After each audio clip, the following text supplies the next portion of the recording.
Hi my dear viewers. எப்பயுமே நான் வந்துட்டு பஸ்லேயோ எங்கே போனாலும் சரி, இந்த மனிதர்கள்ட்ட பேசக்கூடிய தோன்ற நபர்கள்ட்ட கண்டிப்பாக பேசுவேன் நான். அப்படி ஒருத்தவங்கள்ட்ட நான் உட்காந்துட்டு இருக்கும்போது அவங்க என்கிட்ட கேள்வி கேட்டாங்க, நீங்கள் கிறிஸ்டினா அப்படின்னு சொல்லிட்டு. எனக்கு ஒரு பக்கம் சிரிப்பாக வந்தது. கிறிஸ்டினாக இருந்ததா பேசுவேன் நீ, வேறு எந்த ஒரு இதாக இருந்தால் நீங்கள் பேச மாட்டீங்களா அப்படின்னு மனசு நினச்சிட்டு, இல்லை நான் முஸ்லீம் அப்படின்னு சொல்லிட்டு. அப்போ அவங்க உடனே என்கிட்ட ஒரு கேள்வி கேட்டாங்க, அப்படின்னு உங்களோட ஜாதியில் வந்துட்டு 4 ஒய்ஃபை வச்சுக்கலாம், கல்யாணம் பண்ணிக்கலாம் இல்லை அப்படின்னு கேட்டாங்க. இந்த அறியாமை என்னென்னு போய் சொல்லுங்கள். முதல்ல முஸ்லீம் மதம் என்ன, அதோட கோட்பாடுகள் என்னென்னு முதல்ல தெரிஞ்சுக்கணும். நெக்ஸ்ட்டு தான் அடுத்தவங்கள்ட்ட நம்ம கேள்வியே கேட்கணும். ஓகேங்களா? அப்போல்லாம் வந்துட்டு இனத்தை பெருக்கிறதுக்காக அரசர்கள் கூட 90 பொண்டாட்டி 93 100லாம் கூட தாண்டி இருக்குது. அதில் எவன் வந்துட்டு பயங்கர வீரனாக இருக்கிறானோ அவனை தான் வந்து அடுத்த ராஜாவை ஏற்றுக்குவாங்க. அது யாருக்கு பிறந்திருக்கோ, எவ்வளோக்கு பிறந்திருக்கோ, வேலைக்காரி கூட பிறந்திருக்கலாம், அது வேறு விஷயம்.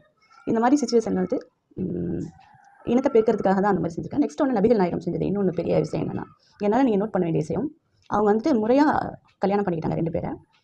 எக்ஸாம்பிளுக்கு ஒருத்தவங்க நம்ம எடுத்துக்காட்டாக இருக்கணும். இந்த வரப்போகிற